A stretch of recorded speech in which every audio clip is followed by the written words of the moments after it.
Olá, irmãos. Seja muito bem-vindo a mais um culto online da Igreja Batista Bíblica em Joinville.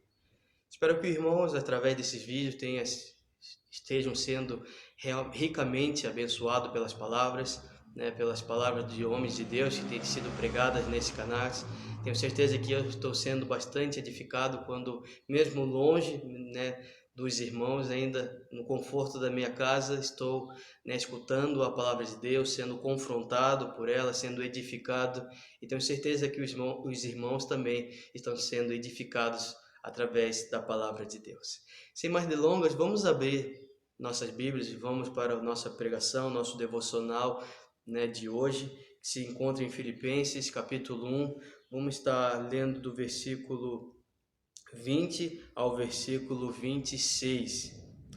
A palavra de Deus diz assim: segundo a minha ardente expectativa e esperança de que nada serei envergonhado, antes com toda ousadia, como sempre, também agora, será Cristo engrandecido no meu corpo, quer pela vida, quer pela morte. Porque para mim o viver é Cristo e o morrer é lucro. Entretanto, se o viver na carne traz fruto para o meu trabalho, já não sei o que hei de escolher. Ora, de um e outro lado estou constrangido, tendo desejo de partir e estar com Cristo, que é incomparavelmente melhor.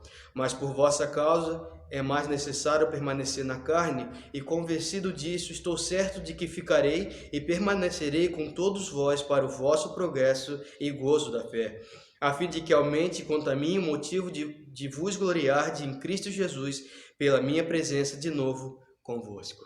Vamos orar. Senhor Deus eterno Pai, que o Senhor possa estar nos abençoando nesse momento agora da explanação da palavra, seja comigo, que tudo que eu estiver falando proceda, Senhor, da Tua santa palavra e através do Teu Espírito. E aos irmãos que estão, Senhor, em casa, que o Senhor possa estar os abençoando, que eles possam, Senhor, ser ricamente abençoados e desafiados através da Sua palavra. No mais, isso que eu te peço e agradeço, no nome do Teu Filho amado Jesus. Amém. É interessante que alguns dias atrás eu estava lendo um livro que se chama Arrebatamento Além, da editora Batista Regular. É muito interessante que quando você lê um livro, você lê alguns versículos, você vai na Bíblia e você vai lendo. E a palavra de Deus é maravilhosa, porque às vezes você pode ler um texto e passa-se alguns dias, você lê o mesmo texto e parece que você tira lições valiosas, parece que você enxerga coisas que você nunca tinha visto, coisas que você achou que nenhuma pessoa viu, mas está lá. E foi isso que aconteceu comigo. Nada mais, esse devocional que eu vou estar fazendo é um pensamento que Deus colocou no meu coração acerca desses versículos que nós acabamos de ler. Que interessante que o apóstolo Paulo, ele estava preso, e por mais que ele estivesse preso, ele estava querendo encorajar os irmãos que estavam, livres, que estavam orando. Mas o mais interessante que eu acho aqui no versículo 23, que fala que o apóstolo Paulo tinha um desejo de partir e estar com Cristo, porque ele considerava estar com Cristo incomparavelmente melhor. Então, o desejo do apóstolo Paulo nada mais era do que estar com Cristo. Ele sabia que estar com Cristo era a coisa que ele mais almejava, que era a melhor coisa que ele poderia pensar naquele momento. Mas se nós formos lermos com cuidado, existia uma coisa que impedia o apóstolo Paulo de desejar tanto estar com Cristo. Era continuar fazendo a obra de Deus. Ele estava envergonhado de ter esses pensamentos, estava constrangido, porque se ele partisse com Cristo, ele sabia que a obra que ele estava fazendo aqui, a vontade de Deus, aquilo que ele tinha sido chamado, iria parar. Então o evangelho talvez não avançaria tanto quanto ele gostaria. Então, o que impedia o apóstolo Paulo de pensar, de querer estar com Cristo, era o propósito e a missão que Deus o tinha dado de propagar o evangelho. Acho muito interessante que muitas pessoas, por mais que sejam brincadeira, dizem que anelam a chegada de Deus, de ir partir e estar com Jesus Cristo, mas sempre colocam um porém. Senhor, não deixe eu partir ou não volte, não arrebate a sua igreja sem antes eu não me casar. Senhor, não deixa que eu morra sem antes que eu tenha filhos. Não deixa que eu morra, Senhor, ou não volte, sem antes que eu consiga ter minha casa própria, sem antes que consiga a promoção que eu tenho almejado tanto. E você vê o quanto isso é ilógico quando nós colocamos esses pensamentos que nós temos aos olhos do texto que nós acabamos de ler. A única coisa que impedia Paulo de estar com Cristo era fazer a vontade de Deus. E muitas das coisas que nos impede de desejar a volta de Cristo, ou nos impede de querer morrer para estar com Cristo, é por o nosso próprio ego, pelo aquilo que nós queremos, por aquilo que nós desejamos possuir, pela nossa felicidade. Nós não vivemos aqui como o apóstolo Paulo, que vivia inteiramente para fazer a vontade de Deus, ele vivia por Jesus Cristo. Mas nós não vivemos por Jesus Cristo, nós vivemos pelos nossos interesses, pelas nossas vontades, vivemos por querer simplesmente estar feliz nessa terra. E veja o quanto isso é ilógico, veja o quanto isso é pequeno. Irmãos, deveria ser o desejo de todo cristão estar diante do seu Senhor e Salvador. Nós não deveríamos deixar que nenhuma coisa que nós gostaríamos de receber ou ser feliz nessa terra impedisse de nós termos essa vontade. O que será que está impedindo você de querer partir e estar com Cristo? Porque através do nosso texto, que é inspirado por Deus, estar com Jesus Cristo é incomparavelmente melhor. Não tem nada melhor aqui na terra do que participar da mesa, da borda do Senhor no céu. Não tem nada melhor. Então, quando eu estava lendo isso, eu comecei a pensar que nós deveríamos buscar saber qual que é a vontade de Deus, saber qual que é a missão que Deus tem nos dado para que assim nós possamos estar fazendo a vontade de Deus. O que nos deve impedir de ficar aqui na terra não deve ser coisas materiais e nem satisfazer o nosso desejo, mas sim unicamente fazer a vontade de Deus, fazer que o nome de Deus, o nome de Jesus Cristo seja conhecido diante das nações. E todo o resto deveria ser coisas supérfluas. Por isso que eu acho interessante se nós abrirmos lá para Lucas capítulo 17. Lucas capítulo 17, versículo 7 a 10. Lucas 17, de 7 a 10, que diz: Qual de vós, tendo um servo ocupado na lavoura, ou em guardar o gado, lhe dirá quando ele voltar do campo: Vem já e põe-te à mesa? E que antes não lhe diga: Prepara-me a ceia, cinge-te e serve-me, enquanto eu como e bebo. Depois comerás tu e beberás? Porventura terá de agradecer ao servo porque este fez o que lhe havia ordenado? Assim também vós, depois de haverdes feito quanto vos for ordenado, dizeis: Somos servos inúteis, porque fizemos apenas o que nós deveríamos fazer. Assim, os discípulos e servos do Senhor Jesus Cristo, nós pertencemos a Jesus. Outrora nós éramos escravos do pecado, escravos da carne, escravos dos nossos prazeres e deleites. Mas a Bíblia fala que nós fomos comprados, e nós fomos comprados pelo sangue de Jesus Cristo, coisa que não é corruptível como prata e ouro, e Ele nos comprou. E se Ele nos comprou, logo nós somos escravos de Cristo. Tem um livro do John MacArthur que ele explana totalmente sobre isso, um livro chamado Escravos, que Jesus Cristo nos comprou e nós não somos servos de Jesus Cristo, nós somos escravos de Jesus Cristo. E como o texto diz aqui, nós deveríamos esperar alguma coisa de Deus por algo que Ele nos mandou fazer. Jesus nos manda sabermos qual que era a sua vontade de fazer, de cumprir os seus mandamentos. Vós sereis meus amigos se fizerdes o que vos mando. E nós precisamos saber então qual que é a vontade de Deus para nossas vidas. E irmãos, quando você descobrir qual que é a vontade de Deus para a sua vida, qual que é a missão que Deus quer que você faça, não espere nada em troca. Não espere que por você fazer a vontade de Deus, você vai ter uma conta com vários dígitos. que seu casamento será extremamente feliz, que seus filhos serão obedientes, que você terá um carro do ano. Não é porque você está fazendo a vontade de Deus que Deus irá te recompensar, deve te recompensar nessa vida. Não deve ser o nosso desejo, mas o nosso vontade deve ser servir a Deus, não esperando nada em troca. Na verdade, pelo texto, nós deveríamos fazer a vontade de Deus e ainda dizer que nós somos servos inúteis e somos escravos inúteis porque simplesmente fazemos aquilo que nós deveríamos fazer. Conforme Roy Hanson, os 5 sinais de um escravo, eles são: 1. Deve estar disposto a assumir uma tarefa após outra sem receber qualquer consideração. 2. Agindo assim, deve estar disposto a não receber agradecimento. 3. Tendo feito tudo isso, não deve acusar o patrão de egoísmo. 4. Deve confessar que é um servo inútil. E 5. Deve admitir que fazendo e suportando o que tem feito de maneira submissa e humilde, não faz mais do que deveria fazer.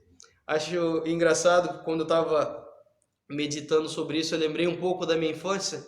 Lá em casa nós tínhamos tarefas para fazer, nós éramos designados a fazer determinadas coisas.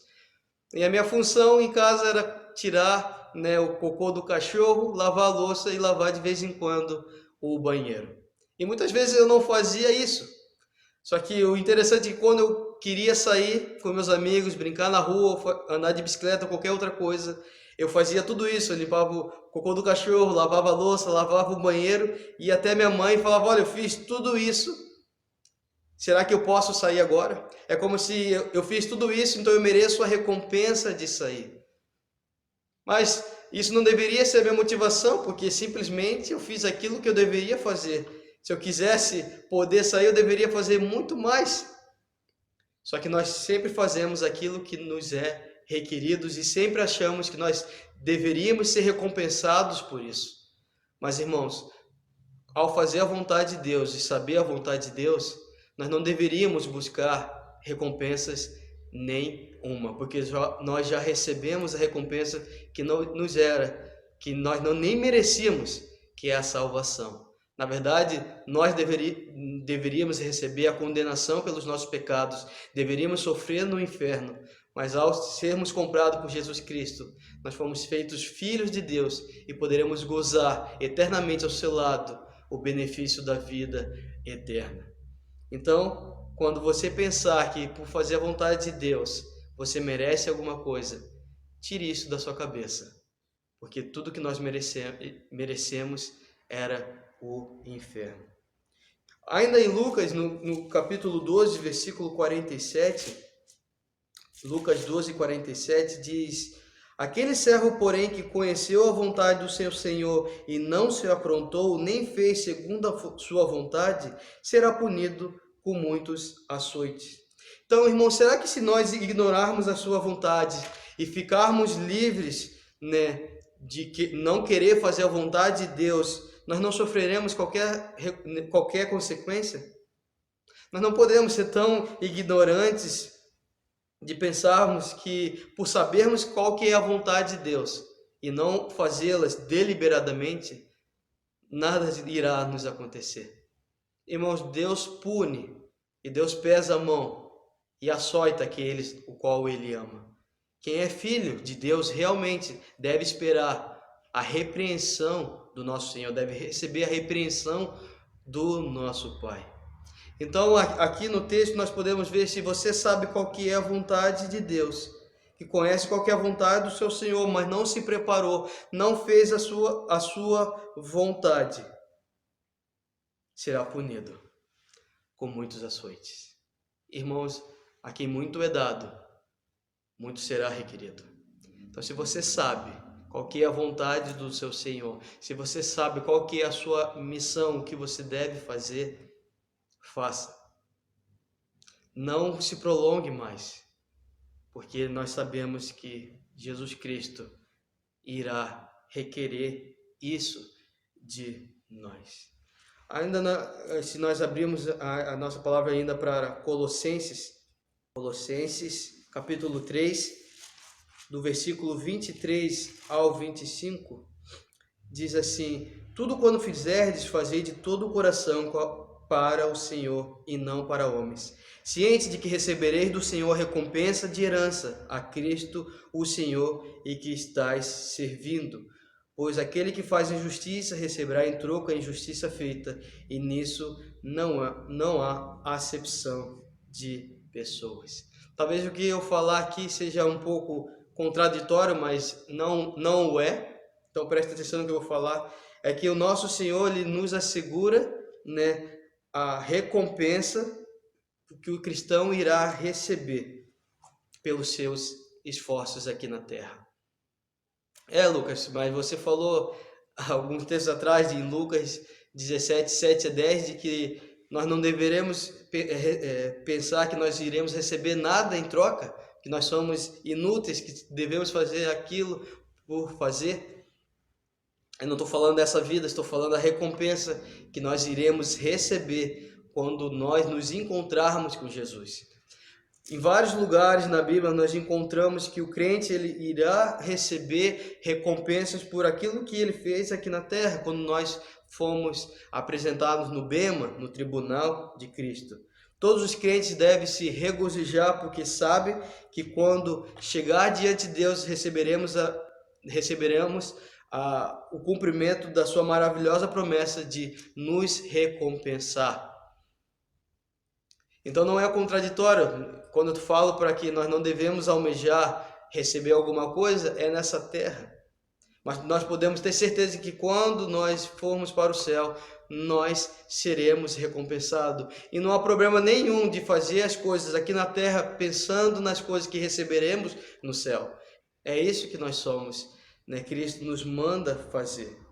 Agora imagine, irmãos, a vergonha de chegar diante de Deus e não ter nada para apresentar diante dele. A vergonha de chegar diante de Deus e não conseguir depositar nada aos seus pés. Você provavelmente já foi para uma festa e se esqueceu de comprar um presente e viu todas aquelas pessoas carregando presente e você de mãos abanando. Como que é que você se sentiu de chegar para a pessoa e não ter nada para lhe oferecer? Agora imagine chegar na presença de Jesus Cristo, que deu a vida por você, e você não ter nada nas suas mãos. Que vergonha que você irá passar, irmão. Então, descubra qual que é a vontade de Deus para a sua vida e cumpra. Para concluir, irmãos, no ano de 2003, Chiquinho Scarpa, ele fez uma publicidade no qual ele iria enterrar um carro, um Bentley, avaliado em R$1 milhão. E quando essa notícia se espalhou pelas mídias e pelos sites de notícias, vários comentários negativos de por que ele está fazendo isso, porque ele está enterrando, um carro de R$1 milhão, poderia ser vendido, dado aos pobres, feito várias coisas com esse dinheiro, por que enterrar? E depois de alguns dias ele revelou qual motivo ele estava falando que ele ia fazer aquilo, porque ele estava falando que muitas pessoas poderiam doar os seus órgãos, mas não falavam que eram doadores, então eram enterradas com seus órgãos e não dava para ninguém, sendo que os seus órgãos estavam saudáveis para salvar várias e várias outras vidas. Aquilo impactou bastante as pessoas que ouviram, mudou o pensamento de algumas pessoas de serem doadoras de órgãos. Porque como que você enterra algo bom que pode beneficiar outras pessoas?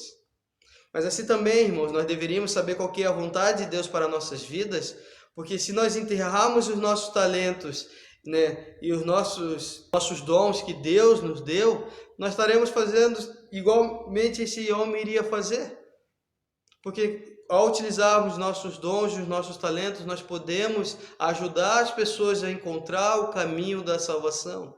E quando nós enterramos e não queremos fazer a vontade de Deus, nós estamos condenando talvez várias pessoas ao sofrimento eterno, porque você não quis falar do amor de Deus, não quis fazer a vontade de Deus para a sua vida. Para terminar, irmãos, em Apocalipse 22, 12, diz assim: Eis que venho sem demora, e comigo está o galardão que tenho para retribuir cada um segundo as suas obras. Jesus Cristo prometeu que ele vai vir. E se ele prometeu, é porque ele vai cumprir, irmãos. Nós podemos achar que ele está demorando, que está tardio em voltar, mas podemos ter certeza que isso se cumprirá, que Cristo irá voltar, irá nos levar para casa. E consigo ele está com galardão para retribuir cada um segundo as suas obras. A mensagem de hoje, irmãos, que eu gostaria de deixar é essa. Qual que é a vontade de Deus para a sua vida? Qual que é o propósito de Deus para a sua vida? Qual que é a missão de Deus para a sua vida? Para que Deus te chamou? Para que Ele está querendo que você faça? Se você não sabe ainda, porque negligenciou, procure saber. Procure saber qual que é a vontade de Deus para a sua vida. E se você sabe, corra e se esforça para fazer a vontade de Deus. Fazendo isso, você irá alegrar ao seu Senhor Jesus Cristo. Então, com esse pequeno devocional, eu só queria incentivar os irmãos e desafiar os irmãos para descobrir qual é a vontade de Deus para a sua vida. Busque isso como se sua vida dependesse disso. Na verdade, ela depende. Faça a vontade de Deus para a sua vida e não fuja dessa responsabilidade. A oração é que essa mensagem possa ter te impactado e que você não só seja ouvinte dela, mas que você realmente possa mudar e percorrer, saber qual que é a vontade de Deus. Espero que você tenha sido abençoado e até o próximo culto. Antes disso, não se deixa de se inscrever e ativar o sininho para que você possa estar recebendo as notificações das mensagens que irão chegar para você.